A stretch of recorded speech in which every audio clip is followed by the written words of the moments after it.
ओम सर्वमंगल मांगल्ये शिवे सर्वार्थ साधिके शरण्ये त्र्यंबके गौरी नारायणी नमस्तुते। ब्रह्मा रूपे सदानंदे परमानंद स्वरूपिणी द्रुत सिद्धि प्रदे देवी नारायणी नमस्तुते। शरणागतिनाथ परित्राण प्रायण सर्वस्या आरती हरे देवी नारायणी नमस्तुते। जय माता रानी की आप सबका सुनीता भक्ति चैनल में एक बार फिर से स्वागत है।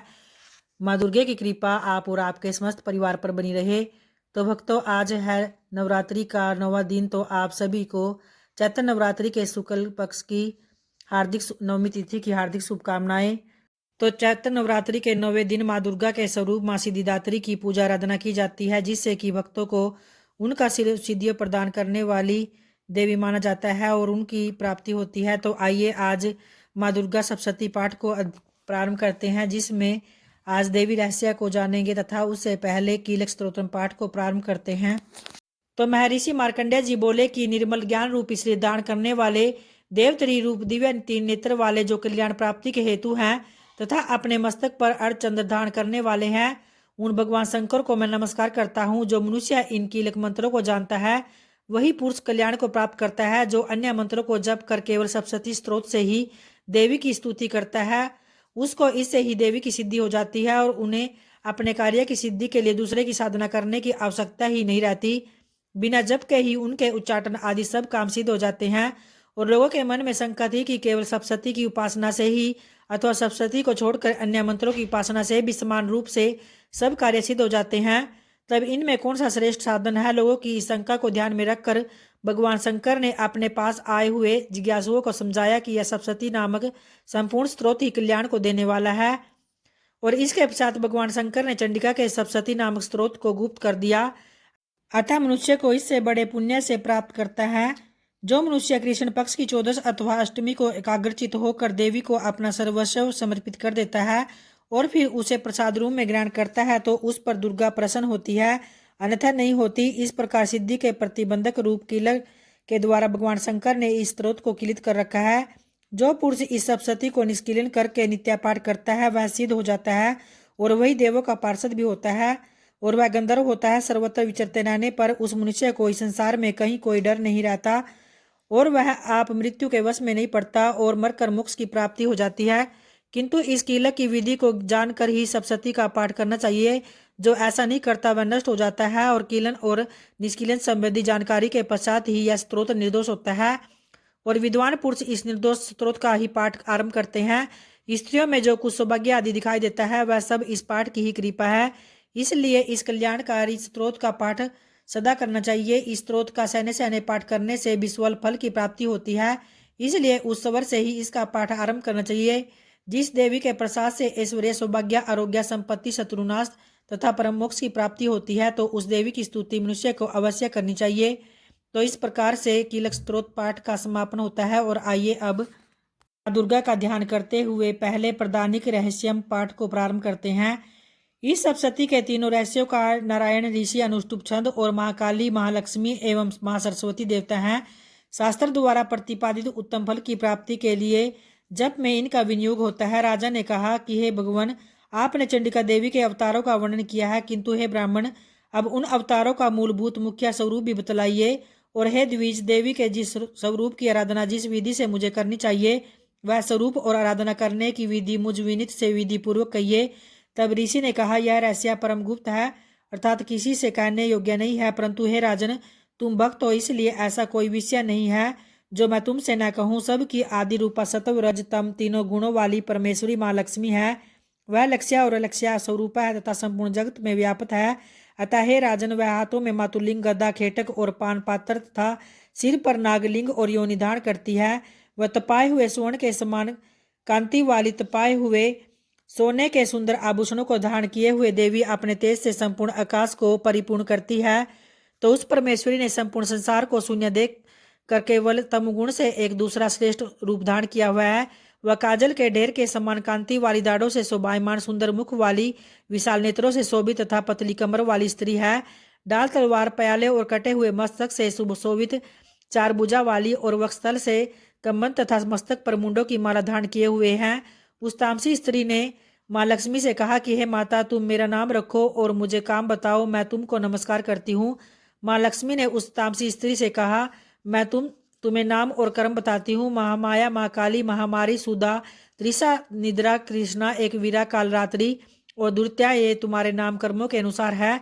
तो इन नामों से तुम्हारे कर्मों को जानकर जो मनुष्य स्तुति करता है वह सुख प्राप्त है। राजन, माँ लक्ष्मी ने उससे यह कहकर अति शुद्ध सतोमुखी चंद्रमा के समान कांति वाला दूसरा स्वरूप धारण किया और वह उत्तम स्त्री अक्षमाला, अंकुश, वीणा और पुस्तक धारण किए हुए थी।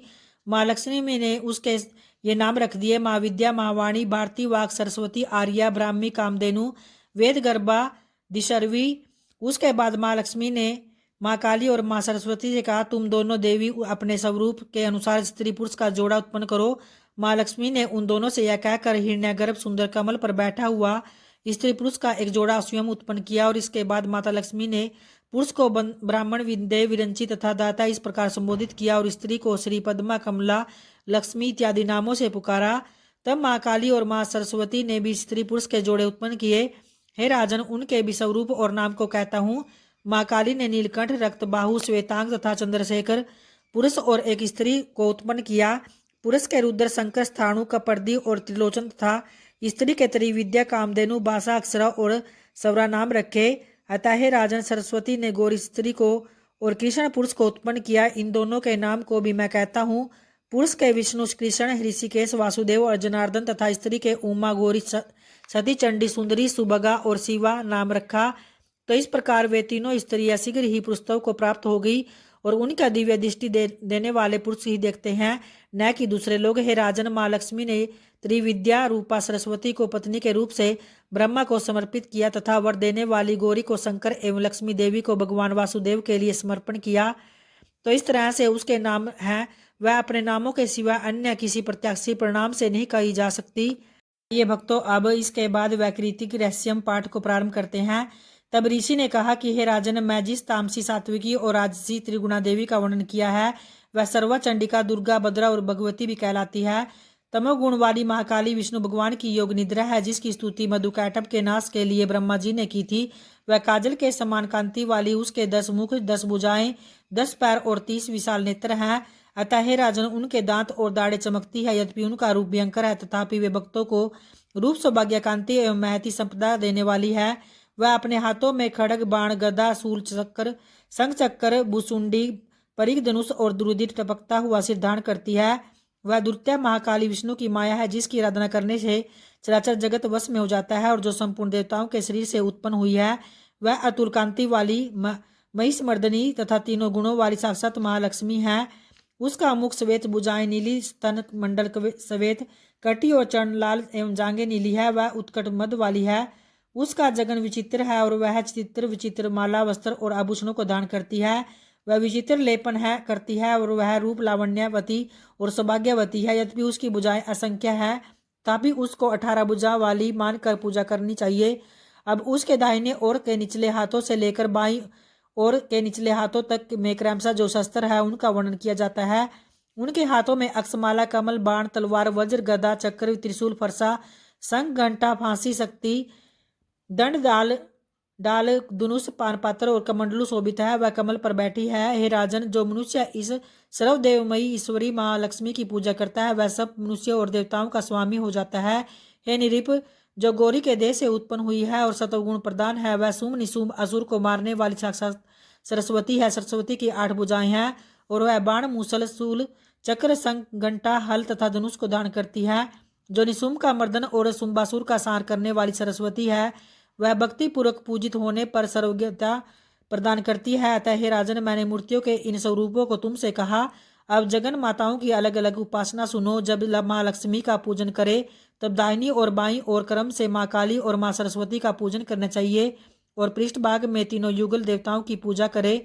मध्य में सरस्वती के साथ ब्रह्मा का, दक्षिण में गौरी के साथ रुद्र का और उत्तर में लक्ष्मी के साथ ऋषिकेश का पूजन करे और इनके सामने आगे कही हुई 3 देवियों का पूजन करे। मध्य में अर्थात माँ लक्ष्मी के सामने अष्टादश भुजी लक्ष्मी का और उनमें वाम भाग में अर्थात माँ काली के सामने 10 मुख वाली माँ काली का और दक्षिण भाग में माँ सरस्वती का प्रेम पूजन करे। तो इस प्रकार महालक्ष्मी का पूजन करना चाहिए। हे राजन, यदि केवल अष्टादश भुजा का अथवा 10 मुखी का अथवा अष्टभुजी का पूजन करे तो संपूर्ण अरिष्ट शांति के लिए दक्षिण और उत्तर की ओर काल और मृत्यु का पूजन करना चाहिए। जब शुंभासुर मर्दनी का पूजन करना हो तो उसकी नवशक्तियों का तथा रुद्र और गणेश का भी पूजन करे। नमो दिव्य स्त्रोत से माँ लक्ष्मी की स्तुति करे। देवी के तीनों अवतारों के पूजन के समय उनके चरित्रों में जो स्त्रोत और मंत्र आए हैं उन्हीं का उपयोग करना चाहिए। यह अष्टादश भुजा वाली देवी पूजनीय है। यही महिषासुर मर्दनी माँ लक्ष्मी, माँ काली और माँ सरस्वती है। यही पुण्य पापों की ईश्वरी और संपूर्ण लोगों की माहेश्वरी है। जो पुरुष महिषासुर मर्दनी का पूजन करता है वह संसार का स्वामी होता है और तीनों लोगों को दान करने वाला तथा भक्तों पर दया करने वाला। चंडिका का आभूषण, गंध, पुष्प, धूप, दीप, नैवेद्य और अनेक प्रकार के भक्ष्य पदार्थों से पूजन करना चाहिए। हे राजन, रुधिर मिले हुए मांस के बलि से तथा मदिरा से भी पूजा करनी चाहिए। देवी के आगे वाम भाग में कटे हुए सिर वाले ईश्वरी द्वारा मोक्ष को प्राप्त हुए महासुर महिष का पूजन करें। दक्षिण की ओर अग्रभाग में समग्र धर्म रूप ईश्वर एवं चराचर को धारण करने वाली देवी के वाहन सिंह की भी पूजा करें और बुद्धिमान पुरुष एकाग्रचित होकर हाथ जोड़कर इन चरित्रों की स्तुति करे। यदि समय न मिले तो केवल मध्यम चरित्र से ही स्तुति करे, किंतु केवल प्रथम या उत्तम चरित्र का पाठ न करे, आद्य चरित्र का भी पाठ अवश्य करना चाहिए। आइए अब मूर्ति रहस्यम पाठ को प्रारंभ करते हैं। फिर ऋषि ने कहा कि हे राजन, भगवती नंदा नाम वाली जो नंद में उत्पन्न होगी उसकी भक्ति पूर्वक स्तुति और पूजा करने से मनुष्य तीनों लोकों को वश में कर लेता है। वही देवी संवर्ण के उत्तम आभूषण से शोभित है और उनके अंगों की कांति कनक के समान उत्तम है। उसके वस्त्र सुवर्ण के समान सुनहरे और वह देवी सुवर्ण के समान दीप्तिमान होती है।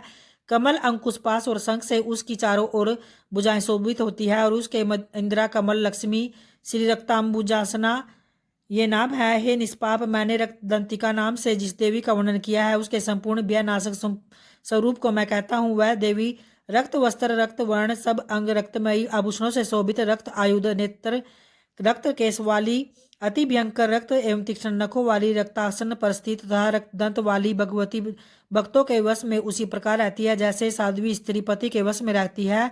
वह देवी पृथ्वी के समान है और उसके दोनों स्तन सुमेरु पर्वत के समान है। वे दोनों स्तन बड़े लंबे, बड़े मोटे, अत्यंत मनोहर, कठोर, शोभायमान और आनंद के समुद्र है। वे देवी सब नाम को देने वाली दोनों सतनों को अपने भक्तजनों को पिलाती है। देवी के चारों भुजाएं कंग, पात्र, हल और मुसल में सुशोभित है। वह देवी रक्त चामुंडा और योगेश्वरी के नाम से विख्यात है और स्थावर जंगम रूप संपूर्ण जगत में व्याप्त है। जो पुरुष भक्ति पूर्वक उसकी पूजा करता है वह चराचर में व्याप्त हो जाता है। जो पुरुष रक्तदंतिका के इस स्त्रोत को पढ़ता है तो देवी भी उसकी ऐसी सेवा करती है जैसे स्त्री अपने प्रिय पति की। सागंबरी देवी का नीलवर्ण है, नील कमल के समान उनके नेत्र, गंभीर नाभि है और कड़े ऊंचे गोल मोटे समान और मांसल स्तन है। उनके हाथों में कमल है, उन पर भोरे गूंज रहे हैं और कमल पर ही वे विराजमान है। और जो मनुष्य शाकंभरी का ध्यान, जप, पूजन, स्तुति और नमस्कार करता है वह शीघ्र ही अन्नपान और अमृत रूप फल पाता है। बीमा देवी भी नीलवर्ण है, उनकी दाढ़ें और दांत बहुत सुंदर है, उनके नेत्र विशाल है, गोल और स्थूल कूच है। वे चंद्रहास, डमरू, कपाल और ढाल तलवार धारण किए हुए हैं।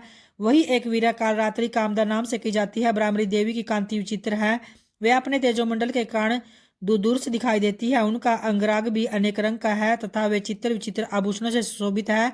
चित्र, ब्राह्मणी, पाणी और महामारी इन नामों से इनका गान किया जाता है। अतः हे नृप देवी की ये मूर्तियां शास्त्र में वर्णित है और यही मूर्तियां जगन्माता चंडिका की कामधेनु कहलाती है। अतः पूर्ण प्रयत्न करके तुम निरंतर देवी के आराधना में लगे रहो। सप्तशती के मंत्रों को पढ़ने मात्र से ही प्राणी ब्रह्म हत्या के समान घोर 7 जन्म के पापों से मुक्त हो जाते हैं। अतः हे राजन, मैंने अत्यंत गुप्त से गुप्त देवी का ध्यान तुमसे कह दिया है। विधि पूर्वक यह ध्यान करने से इच्छानुसार फल की प्राप्ति होती है और उनकी अनुकंपा से तुम सर्वमान्य हो जाओगे। तो देवी सर्वरूपमयी है तथा संपूर्ण संसार देवी में है। अतः मैं उन विश्वरूपा परमेश्वरी को बारंबार नमस्कार करता हूँ। तो इस तरह से भक्तों, आज चैत्र नवरात्रि के 9वें अर्थात अंतिम दिन श्री दुर्गा सप्तशती का रहस्य पाठ यही संपन्न होता है। और आइए अब माँ भगवती देवी से अंतिम दिन समय याचना करते हैं। हे परमेश्वरी, मेरे द्वारा रात दिन सहस्त्रों अपराध होते रहे, अतः आप मुझे अपना सेवक समझकर कृपा पूर्वक मेरे इन अपराधों को क्षमा करो।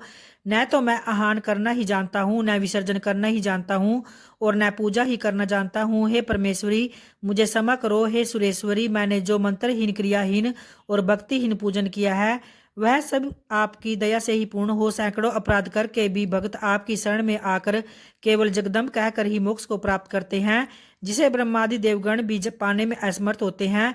अतः हे जगदम्बिके, मैं अपराधी हूँ किंतु आपकी शरण में आया हूँ।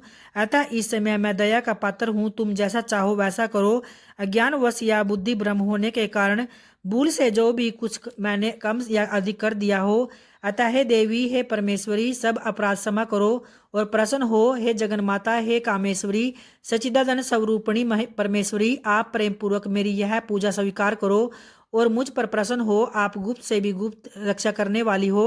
आप मेरे किए हुए इस जप को ग्रहण करके मेरे सभी अपराधों को क्षमा करो। हे देवी, हे महेश्वरी, आपकी कृपा से मुझे सिद्धियों की प्राप्ति हो। जय माता रानी की। आइए भक्तों, अब माँ दुर्गा का ध्यान करते हुए उनकी आरती को प्रारंभ करते हैं। भोर भई दिन चढ़ गया, मेरी अम्बे हो रही जय जय कार मंदिर विच आरती। जय माँ है दरबारां वाली आरती, जय माँ काहे दी मैया तेरी आरती बनावा, काहे दी पावां विच बाती मंदिर विच आरती। जय माँ सूहे चोलियां वाली आरती, जय माँ सर्व सोने दी तेरी आरती बनावा, अगर कपूर पावा बाती मंदिर विच आरती। जय माँ है पहाड़ां वाली आरती, जय माँ कौन सुहागन दीवा बालिया, मेरी मैया कौन जागेगा सारी रात मंदिर विच आरती। जय माँ सचिया जोतां वाली आरती, जय माँ सर्व सुहागन दीवा बालिया, मेरी अम्बे जोत जागेगी सारी रात मंदिर विच आरती। जय माँ हे माँ त्रिकुटा रानी आरती, जय माँ जुग जुग जीवे तेरा जमवेद राजा, जिस तेरा भवन बनाया मंदिर विच आरती। जय माँ हे मेरी अम्बे रानी आरती, जय माँ सिमर चरण तेरा ध्यानु यस गावे, जो ध्यावे सोयो फल पावे, रख बाणे दी लाज मंदिर विच आरती। जय माँ सोहणिया मंदिरां वाली आरती, जय माँ है पहाड़ां वाली आरती। जय माँ। जय माता की। तो उम्मीद करती हूँ भक्तों आप सबको ये वीडियो की कथाएं ज़रूर पसंद आई होगी। अगर आई है तो वीडियो को लाइक और चैनल को सब्सक्राइब ज़रूर करें। धन्यवाद भक्तों।